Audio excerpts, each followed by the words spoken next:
Hey, yo, what's good with it, y'all? It's your boy, Mr. Wilson. You are now tuned in to WilsonBlock100 Radio. And we got a very special guest with us on the block, Michael Jones. Excuse me. This is not, down south Mike Jones. This is the, California Mike Jones. Thank you. How you been, man? Good. No complaints. How about you? Good. Striving. You know what I mean? Living it, huh? Yes, sir. So, for our audience out there listening, can you just give us a quick background on yourself? I'm an artist. I pretty much work with every medium that I can. I do murals as well. Yes. I sketch. I work with the youth. That's a big thing of mine, is giving back to my community. Nice. And then I work, of course, for JPL NASA. So. Oh wow! What do you do there? I do material handling. Oh really? So shipping and receiving, basically logistics. So. Okay. You ever watch The Simpsons? Of course, man. Homer was in the power. Oh, that was a power plant. Excuse me. No, but I think he was in an episode where it was like JPL or NASA based. I believe. I can't remember which one. I think it was when we did back 2000. I think it was 12, maybe. Mm-hmm. No, 2014 when the Curiosity rover was on Mars. I think they did an episode about that. Okay. So, if I'm not wrong, so I could be wrong. But he was a. What did you say your job title was? I'm logistics. Yeah. We said a handler. Oh, a material handler. So he would handle the hot, nuclear stuff. Yeah, you know what I mean? He was handling it. Yeah. But anyway, so you're an artist. Can you just tell us how you got into visual arts? It's simple. I sketched pretty much since I was a younger kid, and then my mom did ceramics. My grandpa I just drew a little back bit. In the day, a little bit. And then my pops is a photographer. And he actually drew a little bit when I was younger. So I was seeing that when I was younger, and then that kind of motivated me to draw. Right. And then later in life, I kind of skipped the drawing and art phase from I think maybe 12 to 18. And then I think about when I was 23, 24, it was Christmas, right? I'm a skateboarder. No doubt. BMX rider. Yes, sir. I ride motorcycles as well. So you're a big fan of the X Games? Of course, man. It was my dream to be in the X Games, but, that ship sailed. So no doubt. I picked up art because Christmas. I was supposed to... I was asked by a friend what I wanted for Christmas. And basically, I was a big DC Shoes fanatic. Because that was just my brand. I loved it. I liked the symbol, and I liked everything they stood for. They made skateboarding shoes and gear. Skateboarding shoes, skateboards, clothing, socks, anything, you name it. They were on it, just branding it and trying to conquer just about everything they could. So, I took note of that. And I was like, all right, cool. I love DC, so I'm going to just rock DC all I want to, and then hopefully maybe I can get a sponsorship later, And then I did actually get a small sponsorship from them back in, I think it was 18, 19. And then kind of faded off because I knew somebody that worked there, so it was kind of like a bro flow. Oh wow! And then that ship sailed, and then like I said, the art. I got all the stuff I got painting supplies for Christmas, but I was expecting to get DC shoes or DC shoes, skateboard, DC something, because I had everything that I wanted written down, UPC numbers. So basically, all they had to do was just walk in the store and pay for everything. Right. I made it real simple, but that wasn't the case. What I got was painting supplies, and I'm real puzzled. All right, what do I do with this? I've never painted a day in my life, so right. I'm confused, but I'll take it. And so you discovered the talent that you had with it, right? Or did you have to develop? I had to develop it because I didn't like painting at first. It was one of those things I didn't understand it. So when you don't understand something, it's kind of like you're fearful of it. Yeah. So I tried to pick it up. Didn't work out, man. I spent maybe 2 hours out of a day trying to create something, but all I created was caveman paintings, and I just didn't like the flow of it. It was weird. It was awkward. I've never done it before, and then I kind of just gave it up for maybe a year, then picked it right back up, and I was like, I still don't like it. Another 3 months go by, I pick it up again, same story. Another 6 months go by, and then I don't know, it was just a spark, and then all of a sudden, I just started painting more, getting into it more, trying to get myself out there more, doing art shows, promoting myself with a website, and just talking to people, networking, and then it just picked up from there to now, and, Right. and now it's just a passion of mine, and hopefully one day I can make it a career. Absolutely. Just baby steps. So Right. So let's talk a little bit more about some of the work that you've done this far. What are some of like your latest pieces, some of your first pieces? the first pieces I did, they were mainly abstract, and some of them were kind of like stencils, that I had seen off the website. I mean, I didn't know anything about getting a picture and actually doing the stencil yourself. Right. So I just, I took it from websites, get my practice up, and then eventually I started, getting my own programs and then freehanding the stencils, and then coming up with my own product instead of just being a copy and paste kind of guy. Exactly. So, I mean, there's stuff I still grab off the internet here and there, but it's all common stuff. Well, it's all reference. Yeah, reference too. So what's is that what Dream Bigger is about? Dream Bigger is basically just a movement and a lifestyle just to motivate people to do better beyond themselves. It's not just, I could say it's about themselves, but it's about like the bigger picture overall, about not just you, but living day to day with that motivation to never die, or not never die, but the motivation to never quit, never give up, and trying to give back to your community in the process. So being an example for your community. Exactly. That's what it's about. Some people, they're so much of artists that they think they have no responsibility in the broader community. Whatever community is you're a part of. Yes, what I mean? Yes. And so that's why you say, the work that you do with the community, the youth, those are critical, man. I think it comes with the territory. Yeah, it took me a while to get to that point. Yeah. When I was doing art, I didn't really have a message or, any guidance or to where I wanted to go. Right. Then I had a couple of key people help me, mold me up, give me a couple of advice and kind of like steer me in the right direction. And I'm thankful for that, because sometimes you don't have help that you need. Exactly.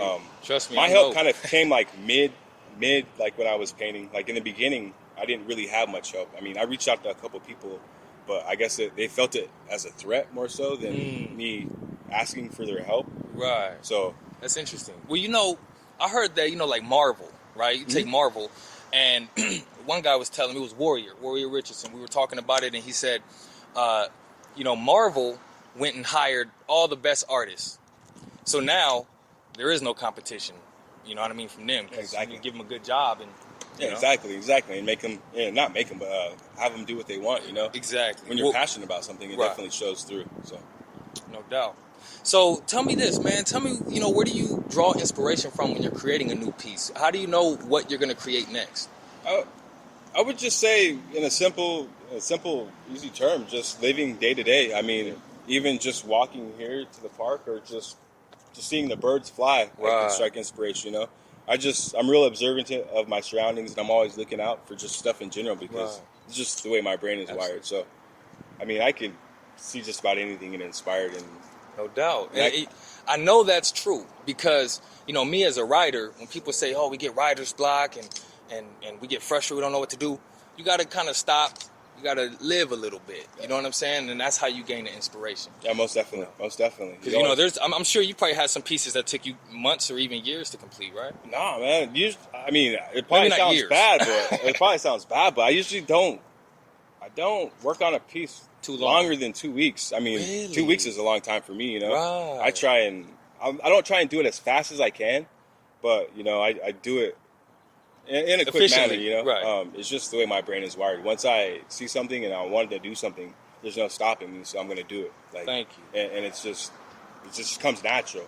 So when you got into doing the murals, how long did the one in Lancaster take? The mural I did in Lancaster. And what building was that? That was it's kind of like catty corner to the MOA Cedar. It's like a branch off of MOA.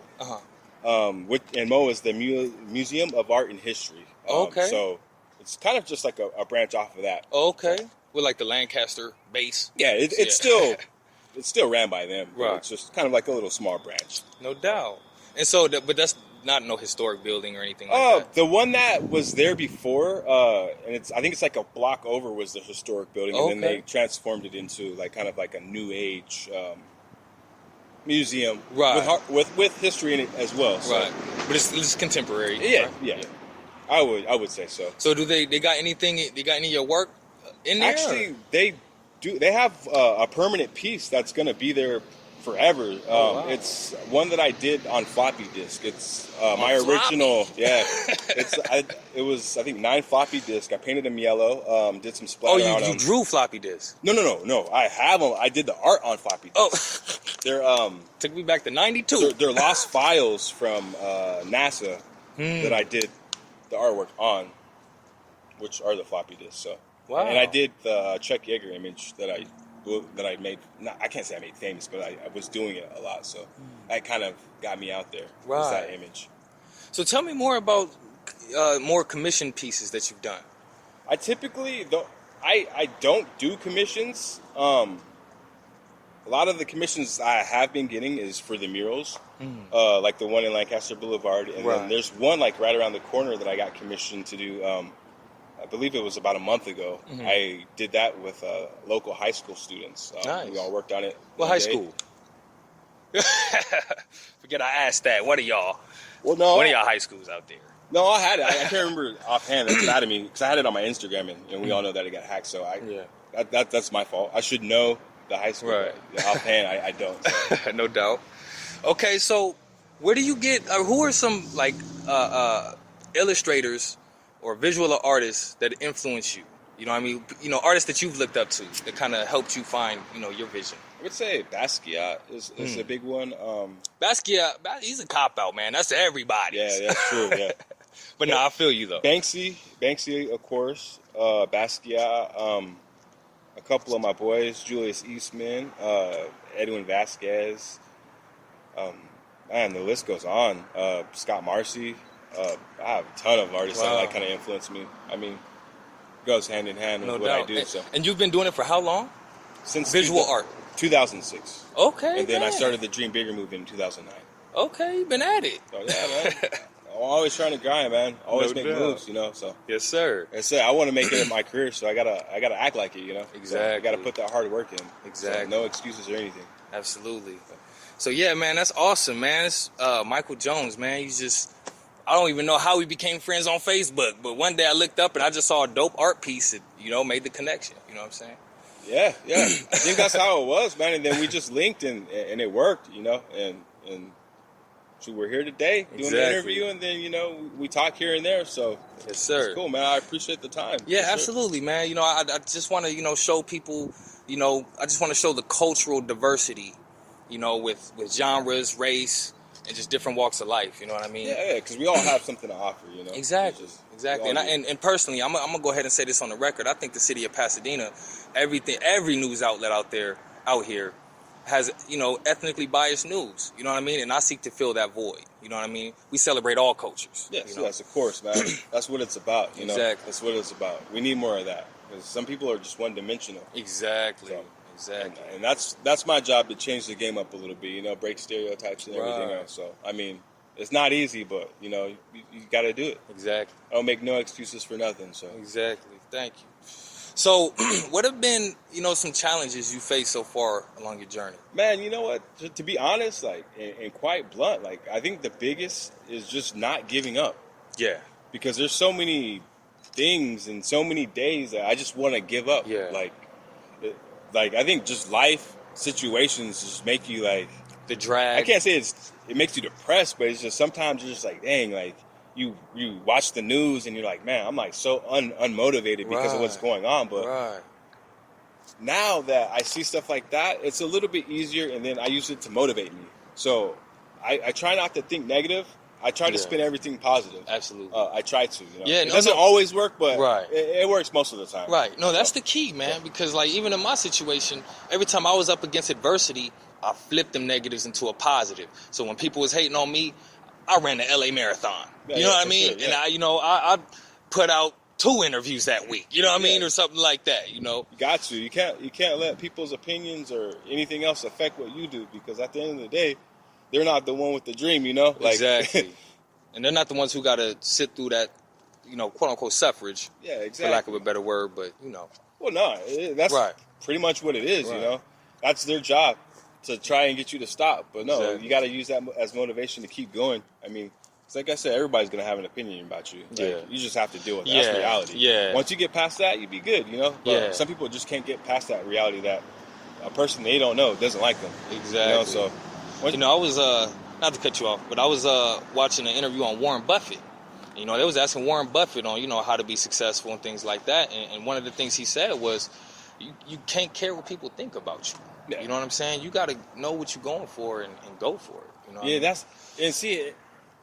It's the truth, but see, it sounds so harsh when you say it like that, but it's the truth, though, it's a harsh truth. It's a harsh truth. You know what they say about the truth? Truth hurts. You should care, but, you can't, though, because if you try and please everybody, you just right. End up, ultimately, you can't care, but you do want to care about your reputation and your credibility and then how people perceive you. You know what I mean?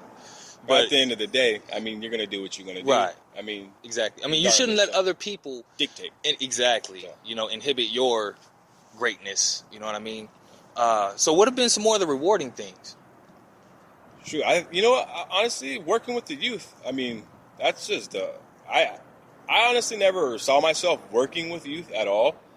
But now that I'm doing it more, it's just a blessing in the sky because I get to talk to them, and be a motivation for them and be not like a counselor, but a voice for them, Exactly. Because sometimes it doesn't always match up. Sometimes you have people giving back to the youth, but they don't understand the youth. Right. So it's just mainly like a business. And I'm trying to stop that to where it's a little bit more personal. If you need something, you can always contact me. Right. If you need help. It's not just business as usual. Talk to me between 9 and 3. Yeah, that's my window. Because sometimes that's how it is. And kids take note of that. Oh yeah, man. Listen, I was a foster kid, man. I was able to smell out staff that didn't care. I smelled them out. Yeah. And you remember that, see? Yeah. Half the battle is finding people that care. Exactly. And just giving them the time, that's half the battle. That's all they want, man. It's just somebody to listen and care. That's it. Because they don't have parents or family that care about them. That's why sometimes they're in the predicament that they're in. Exactly. A lot of kids come from broken households. We have a lot of babies having babies. And so, we end up with a generation that's, misguided. You know? Exactly, man. So that's what, a little bit of what I'm trying to change, Right. And listen, I really appreciate that, man, because you really don't have to care. You know what I mean? Especially being an artist. Who tells artists what to do? You know what I mean? Exactly. So, just by taking that step lets me know that you're mindful about what you're doing and that, you want to use it to make a difference. I got to. It took me a while to get to this point, you know. I'm not an angel, I'm not a saint, but, I'm trying to make a change, Right. So. Like I always say, the moment you are aware that you need to change, you're okay. Because nothing happens overnight. Yeah, exactly. I mean? It's baby steps. Exactly. So, I can't sit here and be like, I could do it tomorrow or overnight. But, exactly. Hey, we're all a work in progress, Yes, at your own pace. It's not a sprint, it's a marathon. So you do what you can and just live your life righteous as much as you can. Right. So are there any artists out there that you'd like to work with? I know that's a question I ask to musicians a lot. Artists are usually by them, solo work, but I honestly like collaborating with all walks of life. I have my boy Julius Eastman. Him and I are working on some major stuff, like maybe geared for maybe mid-spring to do like a collaborative show together. Okay. And he's one guy that I've gotten real closer with over the years. And he's an awesome artist as well, and he's kind of the same mind as me. Like he's about hard work, dedication, and giving back as well. So he plays with all different types of he paints. The same thing. Just about the same. He does murals. He paints. Right. He paints just about every day. He kills about probably a painting or two like every other day. So he's always working, man. So it motivates me to work too. So it's always cool to have him, and I kind of consider him more of a brother now. Oh wow! Because we've been getting a lot closer. No doubt. But he's probably one of the few that I will always continue to work with. Right. Awesome. So, shout out, what's his name, John? Julius. Julius. Yeah, Julius my Eastman. boy from Lancaster. And there's many others. It's just he's the one that I'm working with right now. Okay, nice. So that's what it is, man. Real quick, we're going to take a quick break. And when we come back, we're going to talk more about, what you're doing these days and, what you want to accomplish through your art. And we'll be right back. Yes, sir.